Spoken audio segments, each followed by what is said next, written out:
ডিব্ৰুগড় জিলাৰ মৰাণৰ ৰাজপথত দেখা যাব সুখৈ, Rafale, MiG, Tejas, Hercules, AN-32 আদিৰ দৰে যুঁজাৰু জেট বিমান অৱতৰণ আৰু উৰিব পাৰিব যুঁজাৰু হেলিকপ্টাৰো। মৰাণৰ নিৰ্মীয়মান 4-লেনযুক্ত 37 নং ৰাষ্ট্ৰীয় ঘাইপথত নিৰ্মাণ কৰা হৈছে উন্নত মানৰ জৰুৰীকালীন ৰানৱে সুবিধা। যুদ্ধকালীন পৰিস্থিতি অথবা প্ৰাকৃতিক দুৰ্যোগৰ সময়ত এই ৰাজপথ নিমিষতে পৰিণত কৰিব পৰা যাব ভাৰতীয় বায়ু সেনাৰ বিমান বন্দৰলৈ। ৰাজপথৰ 3.5 কিলোমিটাৰ অংশত নিৰ্মাণ কৰা হৈছে এই অত্যাধুনিক উৰণ পথ। উক্ত সময়ত পথছোৱাৰ কাষত মানুহ জীৱ-জন্তু সোমাব নোৱাৰাকৈ ফেন্সিং দিয়া হৈছে।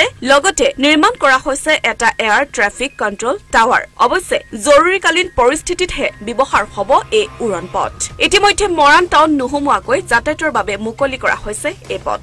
এই পথছোৱা প্ৰধানমন্ত্ৰী নৰেন্দ্ৰ মোদীয়ে আনুষ্ঠানিকভাৱে মুকলি কৰিব। আপোনালোকে ইতিমধ্যে গম পাইছে যে ELF ইমাৰ্জেঞ্চি লেণ্ডিং ফেচিলিটি উত্তৰ পূৰ্বাঞ্চলৰ ভিতৰতে প্ৰথম আমাৰ এই মৰাণৰ যি বাইপাছত নিৰ্মাণ হৈ উঠিছে আৰু ইতিমধ্যে আমি ইয়াত যান বাহনৰ বাবে ইতিমধ্যে খুলি দিছোঁ 1 এপ্ৰিলৰ পৰা।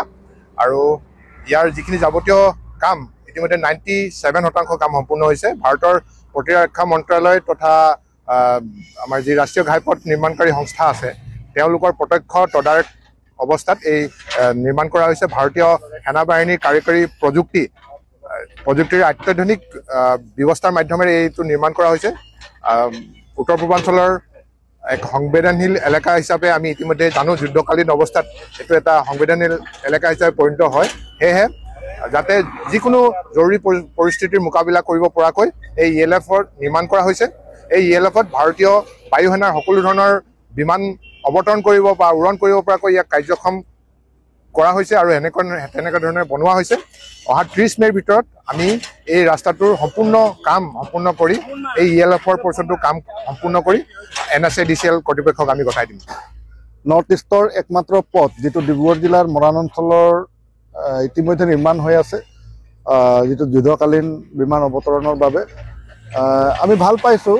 এই যি পথ নিৰ্মাণ হোৱাৰ কাৰণে ইয়াৰ যি স্থানীয় ৰাইজৰ সুবিধা হ'ব বা অৰ্থনৈতিকভাৱে এই অঞ্চলটো উন্নয়ন হ'ব অৰ্থনৈতিকভাৱে। কিন্তু তাতে সুবিধা অসুবিধা থাকেই, কিন্তু অসুবিধাটো বহুত আছে কাৰণ দুইফালে খেতিয়ক ৰাইজৰ পথাৰ আছে।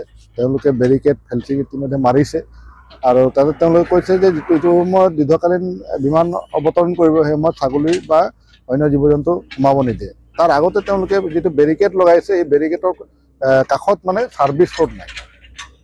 কেনেকুৱা ধৰণৰ মানুহ ওলোৱা সোমোৱা কৰিব এইটো এটা ৰাইজৰ চিন্তা হৈ গৈছে। গতিকে আমি চৰকাৰক আবেদন জনাব বিচাৰোঁ, আপিল কৰিব বিচাৰোঁ যে তেওঁলোকে যদি দুয়োকাষে ছাৰ্ভিচ ৰোড দিলে ৰাইজৰ সুবিধা হ'ব, অন্যথাই মানে বহু অসুবিধাৰ সন্মুখীন